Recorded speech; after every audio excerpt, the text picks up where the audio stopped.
Iniciar aí a nossa aula de hoje, né? Nós estávamos falando sobre patrimônios culturais e materiais brasileiros.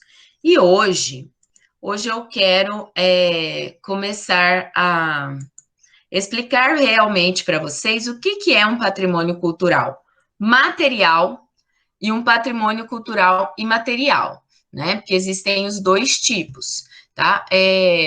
O que vem a ser realmente um patrimônio cultural, como ele é considerado um patrimônio cultural, e essa divisão entre patrimônio cultural material e imaterial. Pedi até para vocês fazerem a tarefa da semana passada, né? Pesquisando no site do IFAM, né? O IFAM é um instituto, né, que cuida da preservação dos patrimônios culturais brasileiros. Então, nós vamos falar especificamente aí sobre isso, sobre essas formas de patrimônios que existem, né, no Brasil e por que eles devem ser preservados, né? E agora nós vamos entender, compreender por que eles devem ser preservados. Bom, eu vou compartilhar a tela aqui com vocês.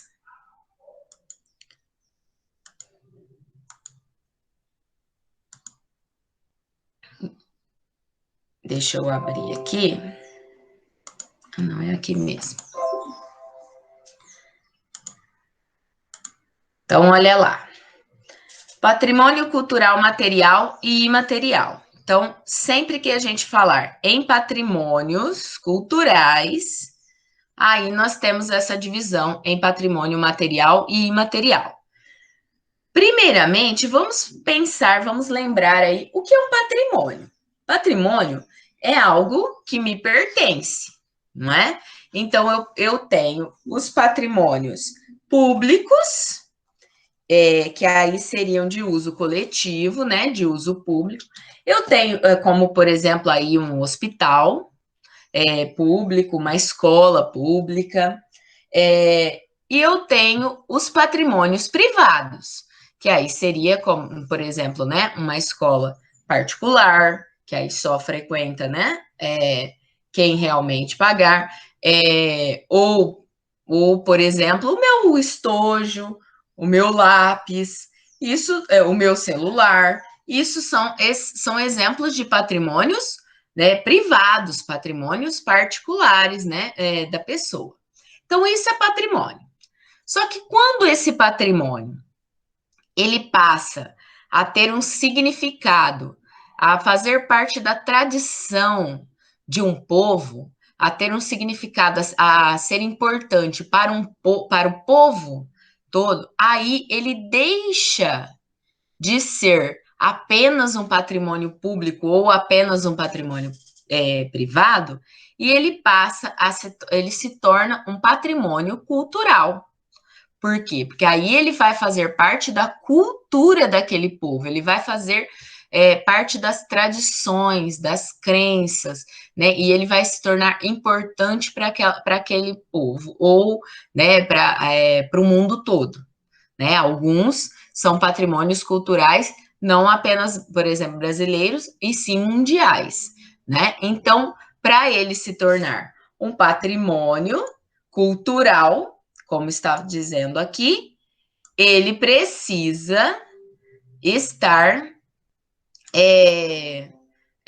fazer parte, então, dessa cultura, fazer sentido para essa população, para esse povo, ou até para o mundo todo. E aí, é claro que aí nós temos essa divisão entre patrimônio material e imaterial que nós vamos ver hoje. Primeiro vamos falar especificamente do Brasil, não é? O povo brasileiro, ele tem uma diversidade cultural, porque ele é um povo que foi resultado da miscigenação, da mistura de povos, não é? Então, nós temos a matriz europeia, nós temos a matriz africana, que veio, né, vieram dos escravos escravizados, e nós temos a matriz indígena, que eram, né, os povos primitivos do Brasil. Então, nós temos uma miscigenação, uma mistura de povos. Fora os demais imigrantes, né, como por exemplo, os japoneses, que trouxeram aí também essa cultura, né, a cultura dos povos deles para cá. Então, a nossa cultura, os nossos patrimônios, eles são muito diversos, porque eles têm a ver com essa diversidade cultural do próprio povo brasileiro. Aí aqui vocês têm vários exemplos aí de patrimônios, tanto materiais como imateriais.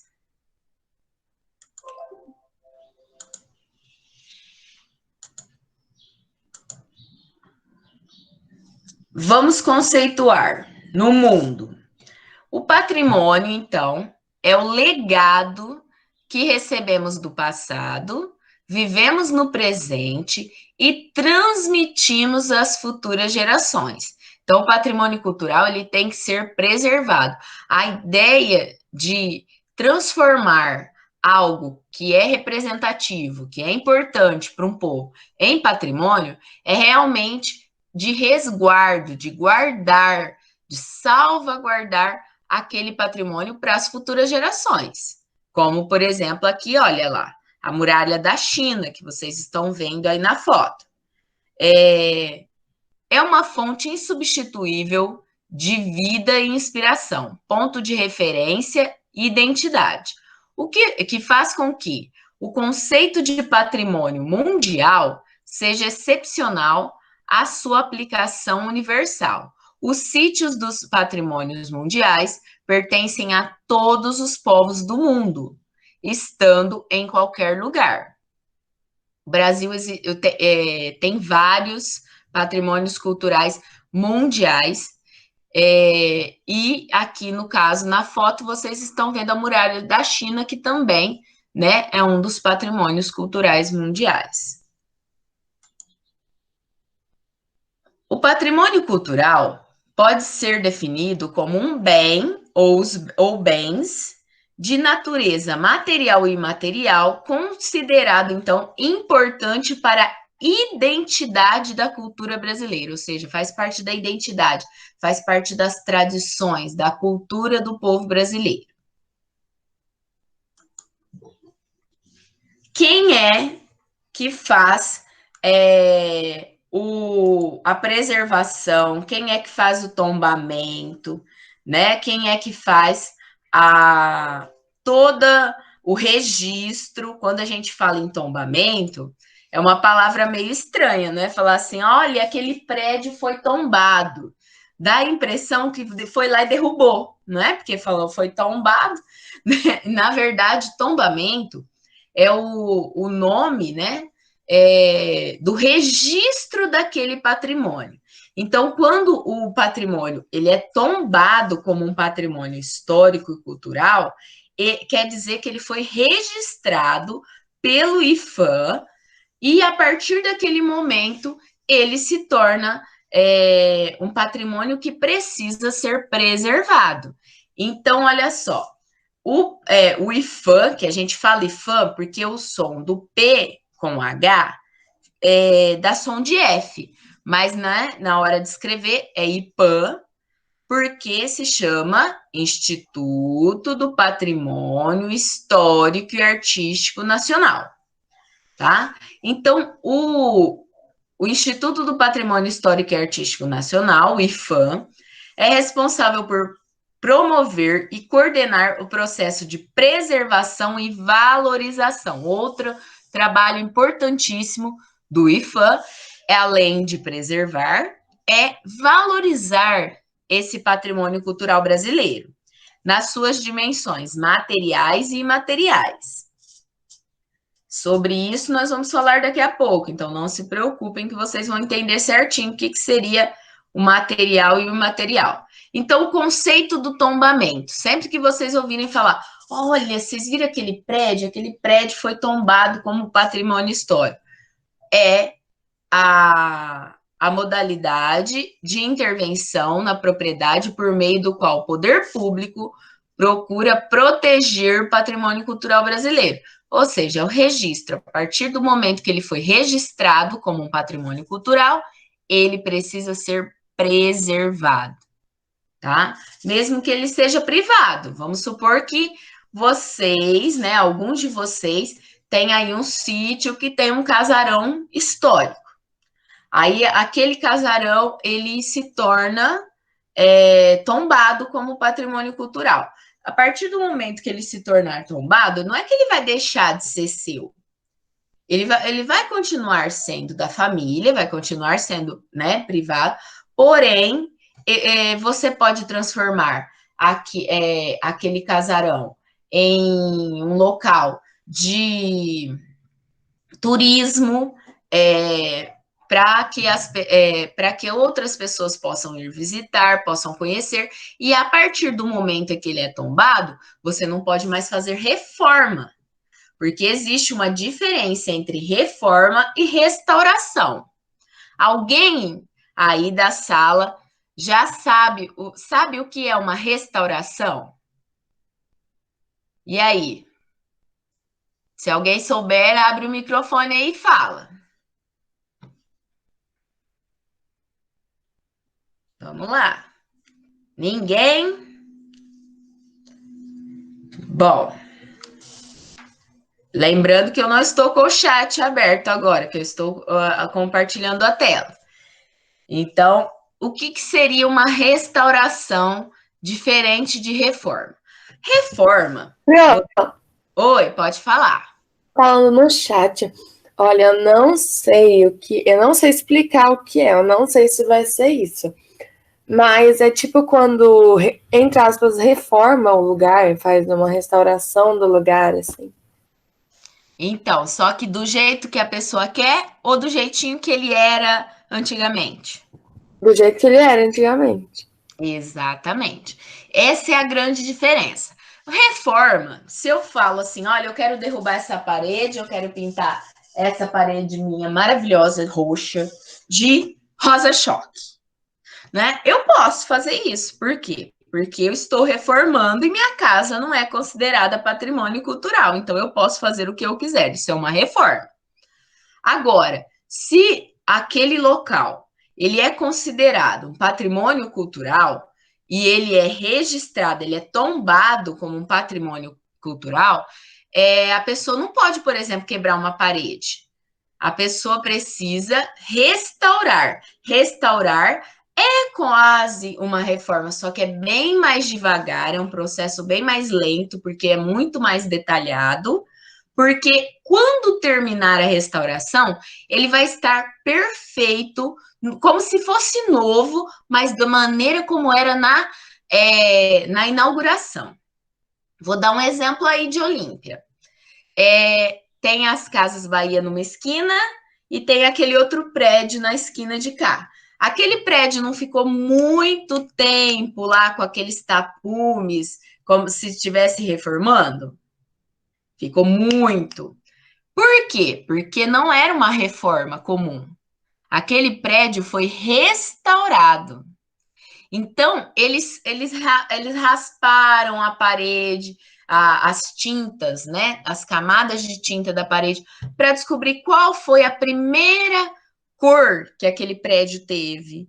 Eles foram revitalizando, voltando tudo que tinha ali, que tinha construído ali, eles foram voltando aquela fachada, os detalhes das janelas, eles foram voltando ao que era quando aquele prédio foi inaugurado, quando aquele prédio foi feito. Então, isso é uma restauração. Outro lugar aí de Olímpia que está acontecendo uma restauração, ainda está em processo de restauração, o Museu do Folclore, que vocês viram que o Museu do Folclore mudou até de lugar, né? Porque agora aquele prédio que fica atrás da igreja Nossa Senhora Aparecida, que era, né, o prédio realmente do Museu do Folclore, ele está passando por uma restauração. Se algum dia vocês passarem lá na frente, reparem que eles até descobriram, e eu até lembrei disso, eu tinha esquecido, uns quadrinhos pintados na própria parede perto do telhado. Ele tinha sido passado tinta por cima, eles tinham tampado aqueles quadrinhos. E aí a restauração tirou toda aquela tinta de cima e fez voltar os quadrinhos antigos que tinham perto do telhado, assim. Então, restauração é isso, é você voltar às características originais, né? Então, por exemplo, se uma porta ela é feita de mogno e aquela porta do cupim, e eu quero restaurar, eu tenho que refazer com mogno do mesmo jeitinho que era antes, quando, né, inaugurou. Então, isso seria aí a restauração, diferente de reforma, que aí, de repente, eu podia jogar aquela porta fora e colocar uma totalmente diferente. Nesse caso, não pode colocar diferente, tem que ser tudo igualzinho o que era na hora da inauguração, tá? Então, assim, e passando, né, por lá, pelo prédio lá do Museu do Folclore, eu me lembrei que quando eu era criança, eu achava lindo aqueles quadrinhos. Porque eu falava, olha que interessante, pintou na parede, lá perto do teto.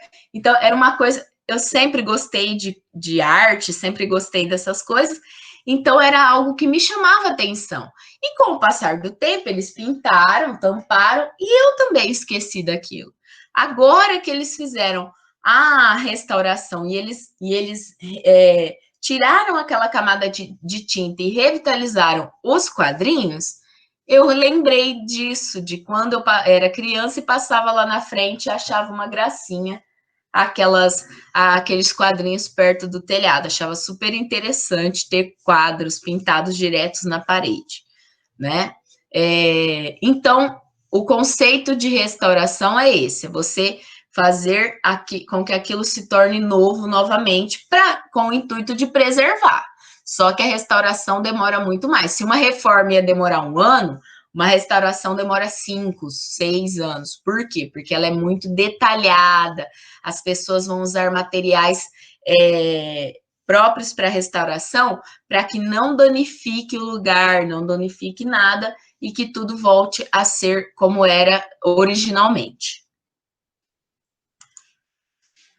Aí aqui continuo falando, né, do tombamento, eu só vou especificar. Se for tombado, por exemplo, como patrimônio cultural brasileiro, quem vai registrar vai ser o IFAM, através do governo estadual daquele local. Agora, se ele for tombado como patrimônio da humanidade, quem registra esse tombamento em escala mundial é a Unesco. Então, quem faz esse tombamento, considera aquele patrimônio como patrimônio da humanidade, aí já é a Unesco. Costuma ser patrimônios que já são registrados naquele país, e aí, depois de um tempo, ele, pela sua significância, pelo seu status, ele ganha aí o intuito, o título de patrimônio cultural da humanidade. Como, por exemplo, o Cristo Redentor. Cristo Redentor é uma das 7 maravilhas do Novo Mundo, e ele foi, é claro, se ele é uma das 7 maravilhas do Novo Mundo, ele é um patrimônio cultural da humanidade, tá? Quem é responsável, né, então, por preservar o patrimônio cultural? Desde 1988, com a Constituição Federal Brasileira, né, que é a nossa lei atual, a Carta Magna, as leis maiores que nós temos até hoje, que foi realmente colocado em lei, né, que nós deveríamos preservar os patrimônios culturais materiais e imateriais. Por quê? Porque já existiam leis antes. Só que as leis anteriores, elas falavam apenas dos patrimônios culturais materiais. E a partir de 88, se fala também dos patrimônios imateriais, que são as formas de expressão, modos de criar, as criações científicas, artísticas, tecnológicas. Aí sim, obras, objetos, documentos e edificações que já eram materiais e demais espaços destinados a manifestações artísticos culturais, além de conjuntos urbanos e sítios de valor histórico, paisagístico, artístico, arquitetônico, paleontológico, ecológico e científico. Então, é o artigo 216 da Constituição em que torna, né, legalmente, através de uma lei, né, a preservação dos patrimônios culturais, tanto materiais como imateriais. E aí, o que seria, então, patrimônio cultural? Né? Aqui vocês viram, manifestações do candomblé, aqui o samba, né, de gafieira. Aí aqui as manifestações indígenas,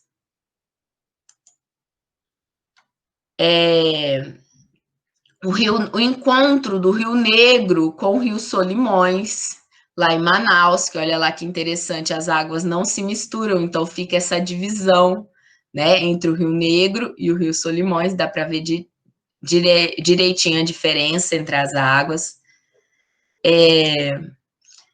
Mas agora nós precisamos entender aí quais são os conceitos essenciais.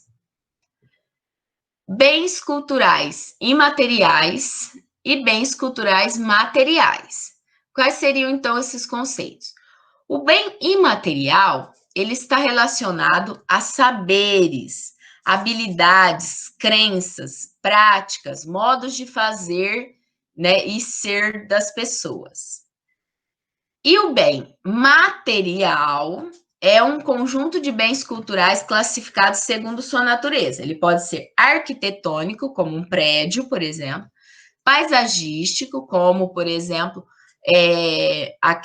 esse aí que nós acabamos de ver do encontro entre o Rio Negro e Solimões, ou seja, esses paisagísticos podem ser uma paisagem natural, né? Algo criado pela própria natureza. Etnográfico, que tem a ver aí com a cultura, né, de um povo, histórico, de belas artes e das artes aplicadas. Então, agora, nós vamos descobrir aí certinho as diferenças entre um e o outro. Nós vamos ver exemplos. Então, patrimônio imaterial. Conhecimento, são os conhecimentos, são algo, vamos dizer assim, que eu não posso pegar em si. São ensinamentos, são tradições que são transmitidas de geração em geração.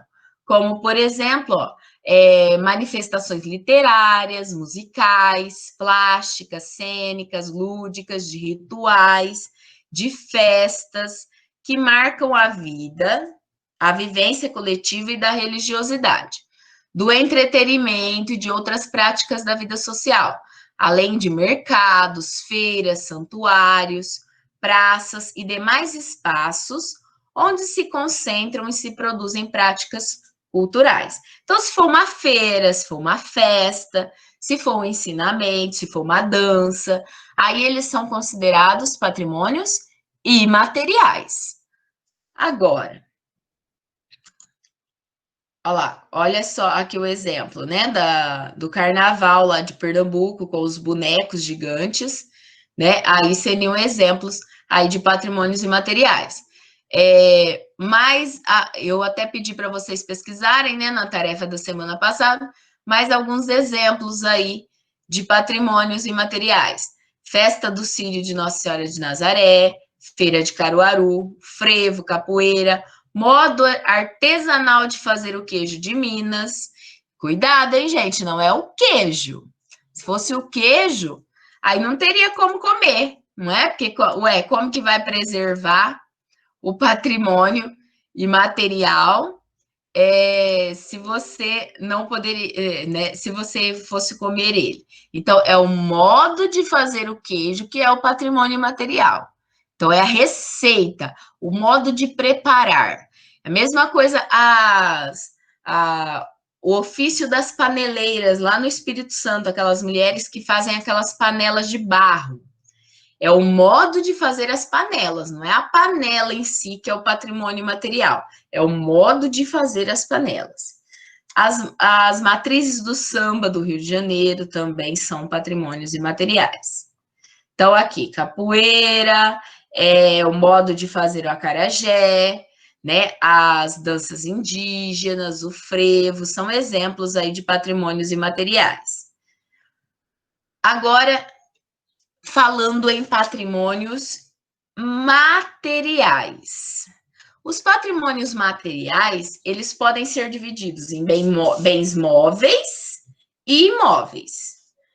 O que seriam cada um deles?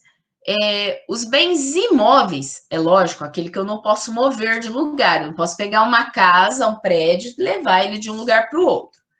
Então, os bens imóveis são os núcleos urbanos, os sítios arqueológicos e os bens individuais.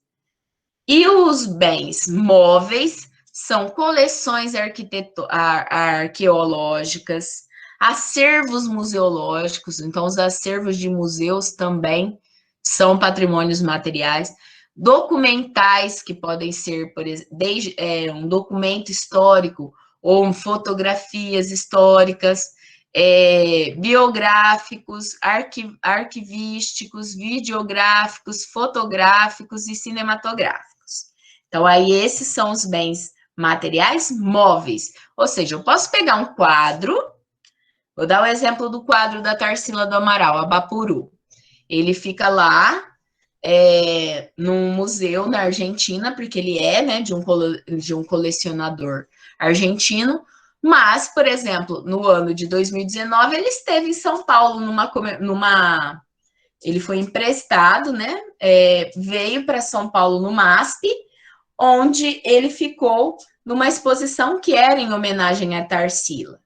Então, ele é um bem cultural material? Sim, ele é. Só que ele é um bem cultural móvel, ele pode ser movido de lugar. Agora, já o próprio MASP, que é aquele museu, né, que tem aquele vão embaixo, ele é suspenso, tudo. O próprio MASP, o prédio do MASP, ele é um bem material, né? Mas ele é imóvel. Não posso mudar de lugar, não posso pegar o prédio e falar, hoje eu cansei de você aqui em Olímpia, eu vou te mandar para Severina. Ah, não, cansei de você agora em Severina, eu te mando para Olímpia novamente. Não tem como fazer isso com um móvel, né? Com um prédio. Bem, então, exemplos aí de patrimônios, né, materiais. Sítios arqueológicos. O Parque da Serra da Capivara, por exemplo, onde tem essas pinturas rupestres. O Parque da Serra da Capivara, no Piauí, ele é um patrimônio material. As pessoas podem visitar, sendo guiadas, né? E porque antes, olha só o que acontecia. Antes as pessoas iam lá sem vigia, sem ele ser considerado patrimônio cultural, viram essas pinturas na parede e começaram a pichar também, começaram a escrever ali, a registrar vandalismos ali no local.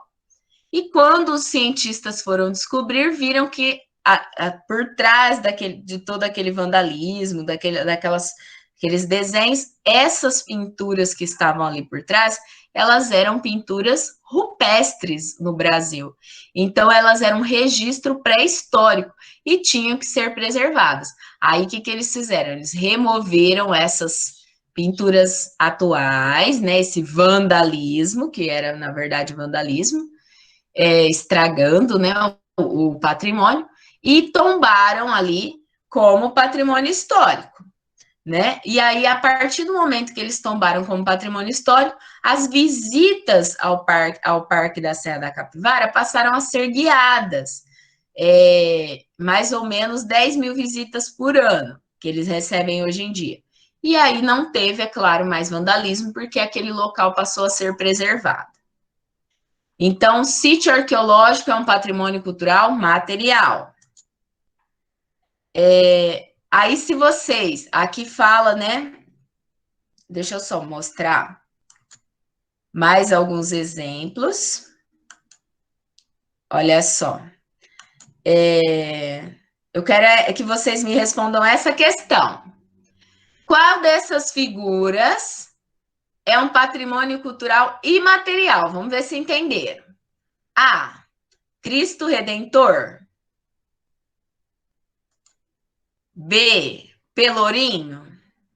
C. Bumba Meu Boi. D. Cataratas do Iguaçu. Ou a Esfinge. A Esfinge de Gizé. Qual dessas é um patrimônio cultural imaterial? Abre o áudio aí, porque eu não consigo ver no chat. Vamos lá.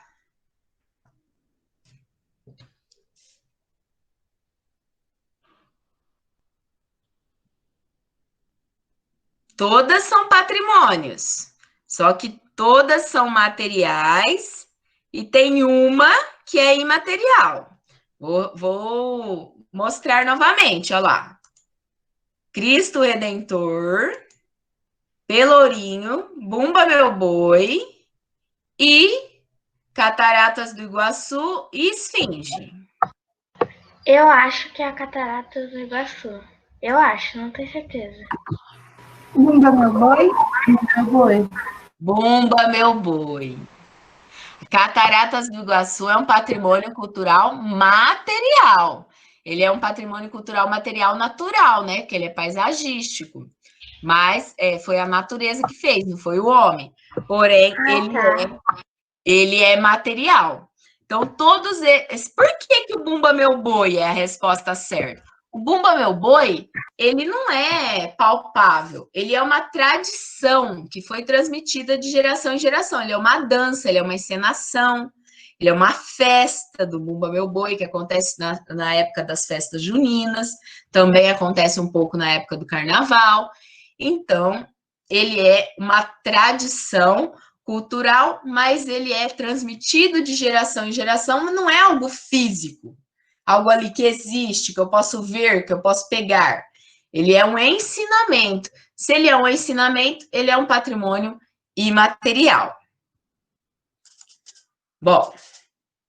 Eu tava entre ele e as cataratas, eu falei errada. Olha que azar.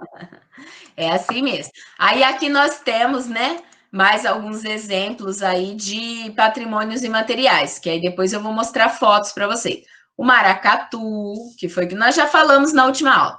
Aí aqui, esse nós não falamos. A festa do divino, que acontece principalmente no Espírito Santo. O Bumba Meu Boi, a congada. Então, essa daqui, Folia de Reis, Maracatu, Festa do Divino, Bumba Meu Boi, congada, Carnaval, Festa de Padroeiras, lavagens na Bahia, que eles têm, né, a tradição de lavar as escadarias das igrejas, que é um ritual. Então, se for uma festa, se for um ritual, se for um modo de fazer alguma coisa, se for um ensinamento, se for uma dança, uma encenação, aí nós estamos falando de patrimônios culturais imateriais. Eu vou mostrar para vocês agora um videozinho que tem imagens sobre isso, que vai ajudar vocês a compreenderem um pouco melhor. Mas antes, olha só o site do IFAM que eu pedi para vocês pesquisarem na semana passada, né? Se vocês vierem aqui, ó, nos ícones aqui de cima, essa é a página, né, principal. Olha lá, já aparece, ó, Ouro Preto, a cidade de Ouro Preto, centro histórico, que é um patrimônio cultural material brasileiro. Se você vem aqui em patrimônio cultural, você tem patrimônio cultural material, os centros arqueológicos, que também são materiais, viu, gente? E os patrimônios imateriais, que aí você vê quais são os patrimônios tombados, olha lá, bens registrados. Aí você vem aqui nos bens registrados, você pode vir na lista, no livro de registros e descobrir quais são os patrimônios culturais e materiais brasileiros, né? Se você, bens e materiais registrados nos estados, por exemplo. Aí você vem aqui, região norte. Aí vai aparecer, olha lá, no Acre, ofício das baianas de acarajé, roda de capoeira, ofício de mestre de capoeira. Aí tem todas esses patrimônios culturais e materiais. Na nossa, agora nós vamos ver na nossa região.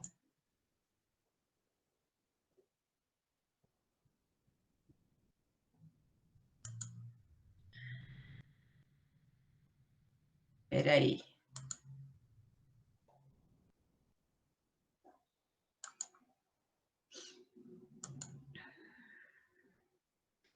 São Paulo tem as congadas, que estão em processo de andamento, né?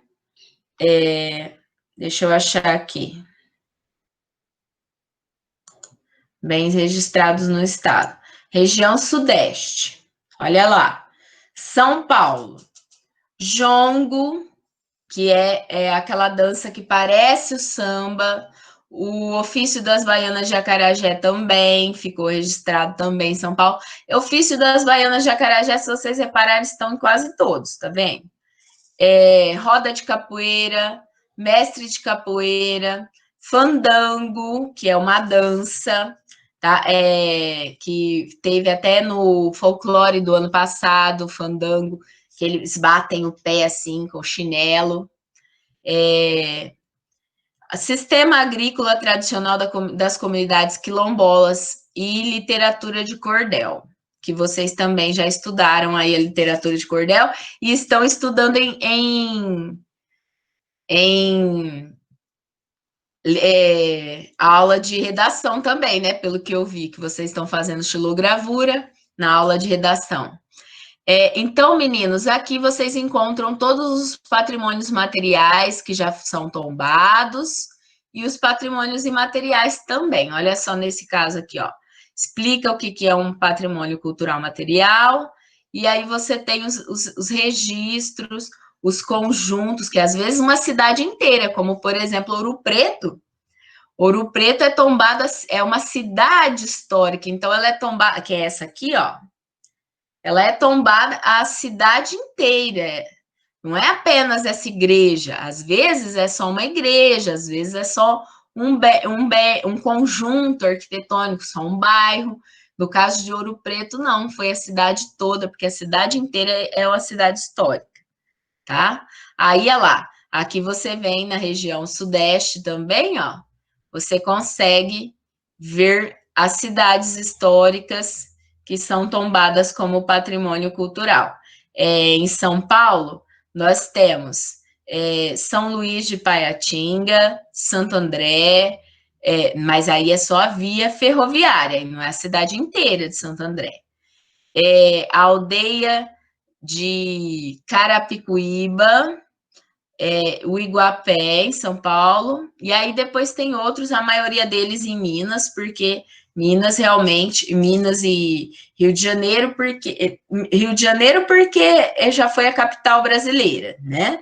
E Minas Gerais, porque é através do ouro, né, da época das grandes minerações, no Brasil, essas cidades como Ouro Preto, Congonhas do Campo, Diamantina, Mariana, elas se desenvolveram muito rápido, né? Então, eram cidades bem ricas para a época. E aí, eles acabaram conseguindo fazer criar essas cidades que hoje são consideradas patrimônio históricos, tá? E aí vocês conseguem ver do Brasil inteiro. Se você fica aí como dica para vocês pesquisarem, aí também vocês podem ver o que é que tem de patrimônio cultural mundial. Também tem aqui a parte do patrimônio cultural brasileiro, e quando está patrimônio mundial, você vê quais são os patrimônios culturais da humanidade, tá? Também tem aqui. Então, tem várias coisas que dá para a gente pesquisar dentro desse próprio site do IPHAN, que é o Instituto do Patrimônio. Agora nós vamos ver aí um videozinho que vai mostrar aí os patrimônios culturais.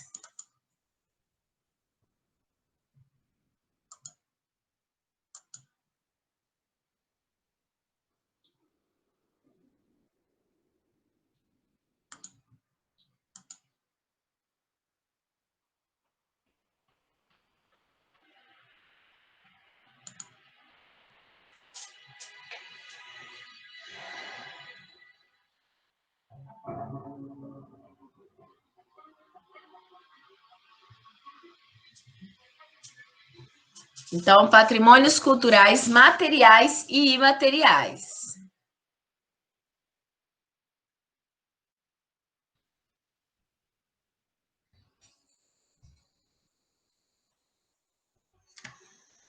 Muitas cidades, construções modernas vivem com praças e monumentos históricos.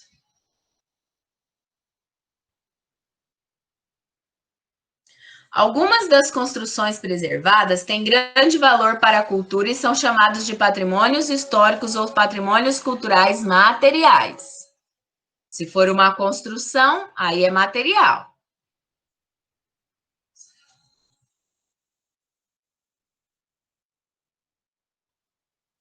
Integrar construções antigas e novas é uma forma de preservar a história das cidades e resulta em espaços mais ricos, interessantes e cheios de significados para as pessoas.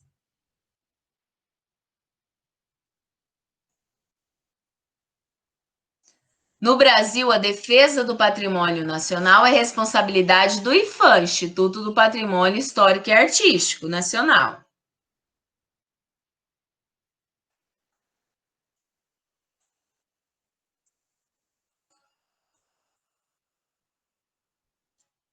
Os patrimônios culturais não são classificados apenas em materiais, mas também em imateriais.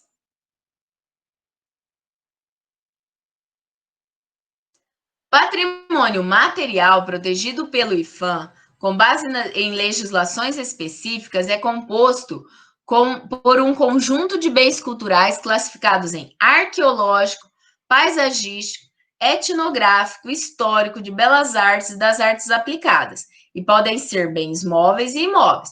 Já expliquei que bem móvel é aquele que você pode mover de lugar e imóvel é aquele que você não pode, né? Ele é fixo ali.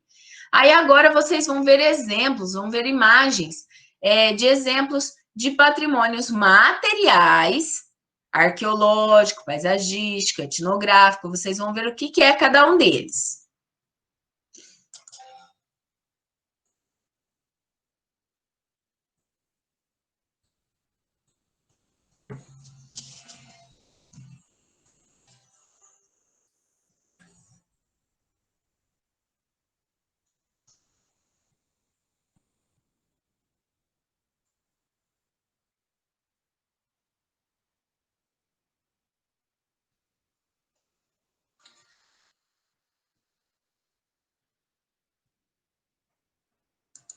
Sítio arqueológico são aqueles locais em que eles descobriram, né, enterrados ali, algo relevante, como por exemplo aqui, olha lá, a arqueóloga está vendo uma ossada que provavelmente é de algum povo indígena, algum povo primitivo brasileiro. Pode ser, por exemplo, também ossadas de dinossauros. Então, são sítios arqueológicos em que eles encontraram enterrados vestígios de civilizações antigas, de povos antigos, de animais antigos.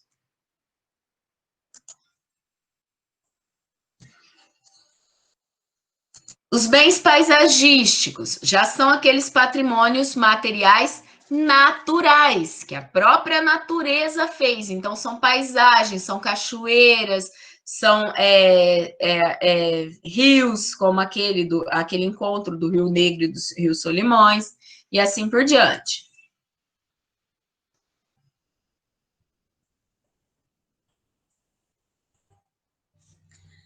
E até bens individuais, como os bens, pode ser tanto as construções antigas, como bens individuais, como o próprio Cristo Redentor, que eu disse para vocês, né, que ele faz parte das 7 maravilhas do Novo Mundo. Gostaria que vocês pesquisassem, tá? Se vocês marquem aí e façam essa pesquisa só para você saber mais, para você aprender mais.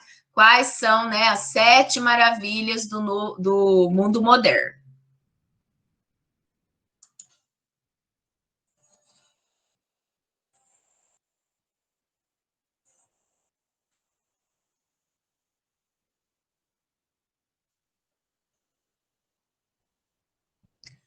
Podem ser coleções arqueológicas, então essas coleções arqueológicas são aquelas que eles encontraram no sítio arqueológico, né? Os bens móveis, aqueles que eu posso mover de lugar. De repente, eles cavaram lá e encontraram, por exemplo, esses vasos indígenas. Aí, esses vasos indígenas, eles são móveis, eu posso mudar eles de lugar. Aí, pode ser coleções arqueológicas, podem ser fósseis, né, também, de animais.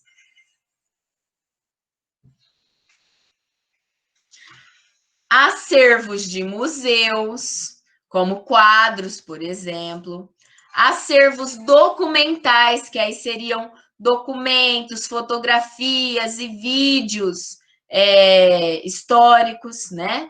Mas principalmente os documentais seriam mais assim voltados para livros e documentos históricos, registros, né, históricos.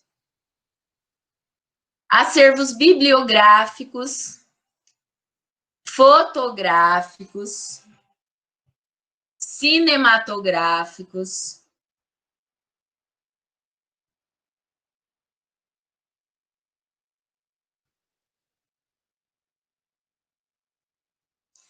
E além de ocupar lugares que não existem edificações, mas, né, que são importantes por serem sítios naturais, né, paisagísticos, porque tem beleza exuberante, feito, e há vestígios de civilizações antigas, ou não, ou apenas porque a natureza ali naquele local é muito exuberante, muito bonita, e ele se torna aí um sítio protegido, né, de preservação do patrimônio material.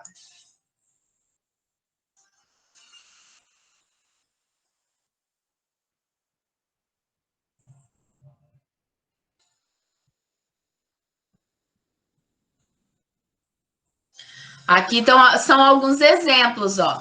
Parque Nacional das Cataratas do Iguaçu, o Parque Nacional da Serra do Divisor, lá no Acre, o Parque Nacional do Caborange, no Amapá,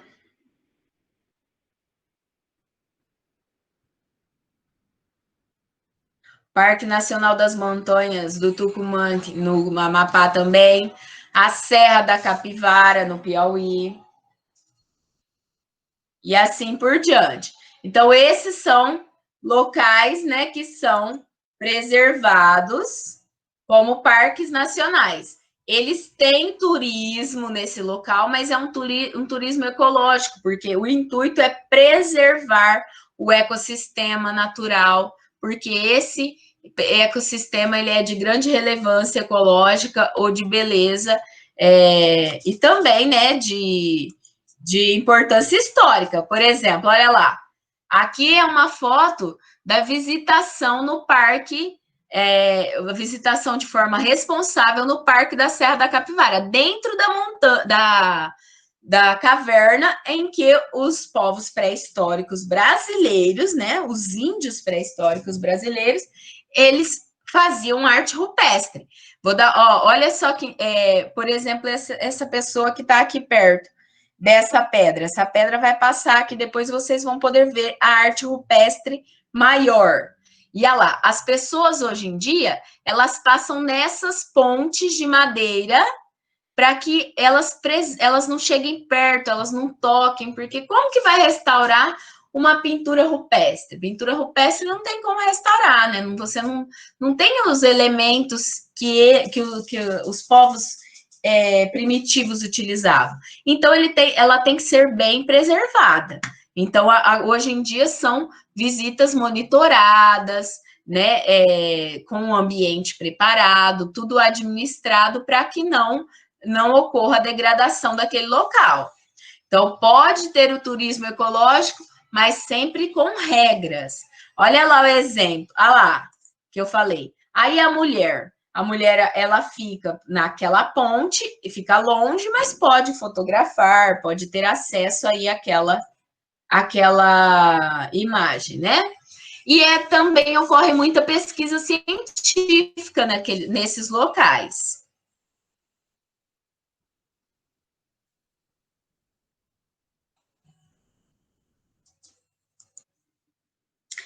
Já falei, né, que a Unesco considera, né, os patrimônios imateriais. Aí agora nós vamos ver mais alguns das 7 maravilhas do Novo Mundo que eu pedi para vocês pesquisarem, ó. As pirâmides no Egito, o Taj Mahal na Índia,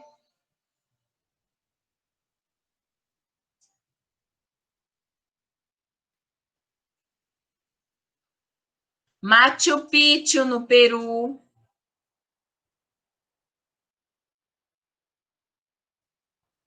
a cidade, né, o sítio arqueológico de Petra na Jordânia, a Estátua da Liberdade nos Estados Unidos,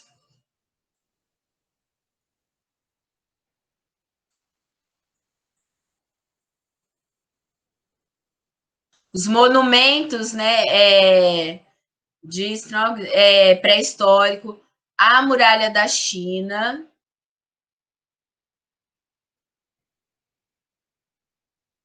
E aí agora nós vamos falar aí, né,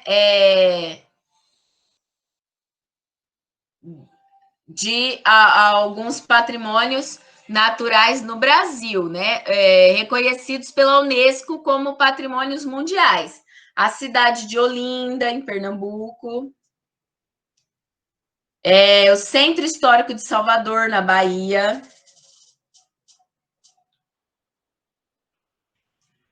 a cidade de Ouro Preto, em Minas Gerais,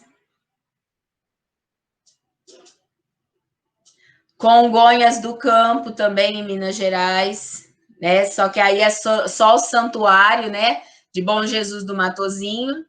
Esse aqui é importante para o que nós vamos estudar. Nós vamos estudar a arte barroca depois, né? De estudar os patrimônios. E aí vocês vão ver que esse daqui é um exemplo de arte barroca brasileira, tá? Então ele é preservado porque ele é a arte barroca no Brasil.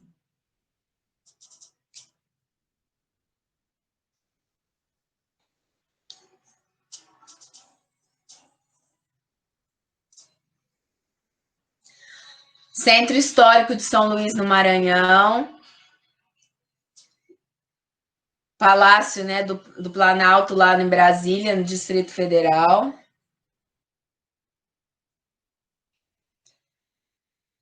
Aí aqui falou que a Constituição brasileira preserva, né, os patrimônios. Nós já falamos sobre isso, então eu vou passar para frente.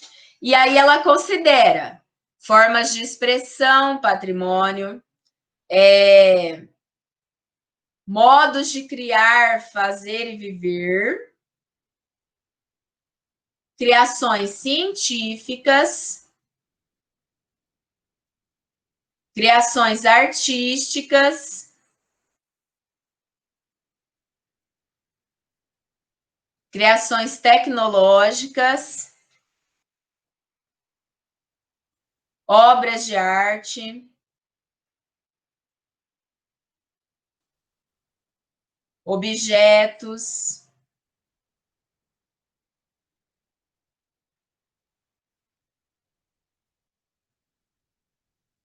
documentos, né? Edificações e demais espaços destinados a manifestações histórico e artísticas. Conjuntos urbanos e sítios de valor histórico e artístico. E também conjuntos paisagísticos e ecológicos, como os conjuntos arqueológicos, paleontólogos e científicos. E aí os patrimônios culturais imateriais agora.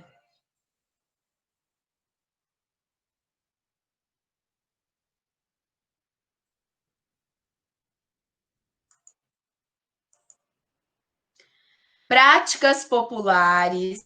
O que seriam os patrimônios culturais imateriais?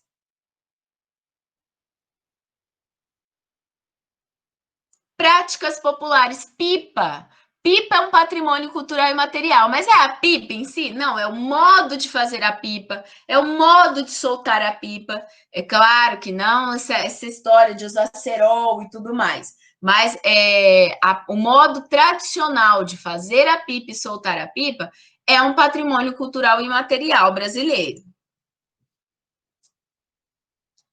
As lendas folclóricas, né? As lendas do folclore brasileiro.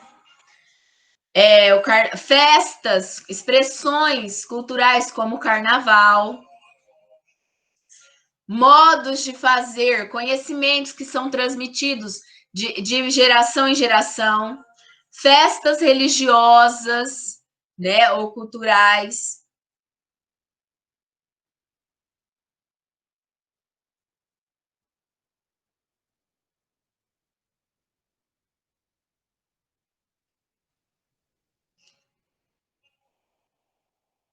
E o patrimônio, então, cultural é transmitido de geração em geração, constantemente recriado pelas comunidades e grupos em função do seu ambiente, da sua integração com a natureza e da sua história, gerando sentimento de identidade e continuidade, contribuindo assim para promover o respeito à diversidade cultural e à criatividade humana.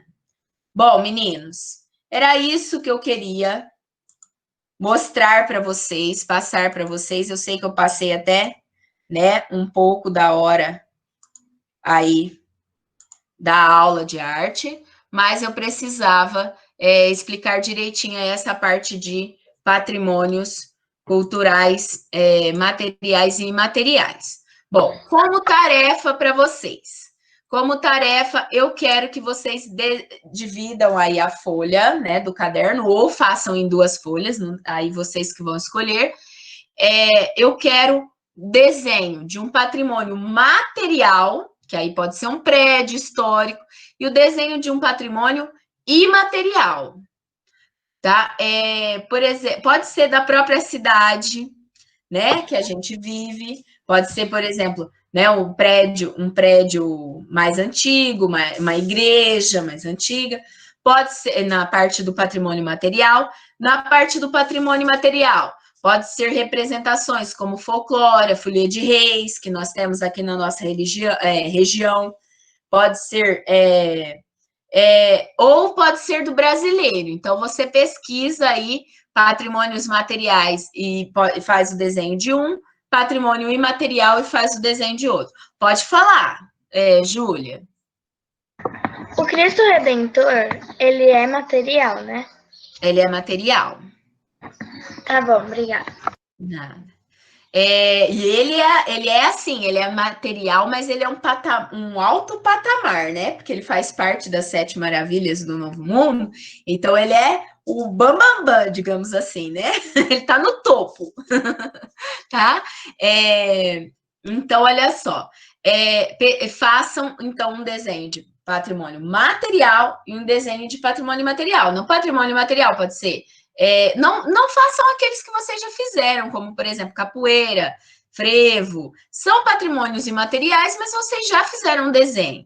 Então, peguem um patrimônio imaterial que vocês ainda não fizeram, tá? Por exemplo, modo de fazer a pipa, e faz pessoas soltando pipa. Pode ser um patrimônio imaterial, né? As lendas do folclore brasileiro. Sim, são patrimônios imateriais. Se eu fazer uma pessoa soltando pipa, vai ser imaterial? Sim, vai ser imaterial, porque é o modo de fazer a pipa, é o modo de soltar a pipa, tá? Então, é considerado um patrimônio imaterial. Do mesmo jeito que é o modo de fazer as panelas de barro lá no Espírito Santo, o modo das baianas fazer o acarajé, né? E outras danças, como, por exemplo, forró. Forró é um patrimônio cultural imaterial, né? Porque é transmitido de geração em geração. Então, tem vários que vocês podem escolher. Façam um material e um imaterial, tá bom? Bom, meninos, agora a nossa aula de arte fica por aqui.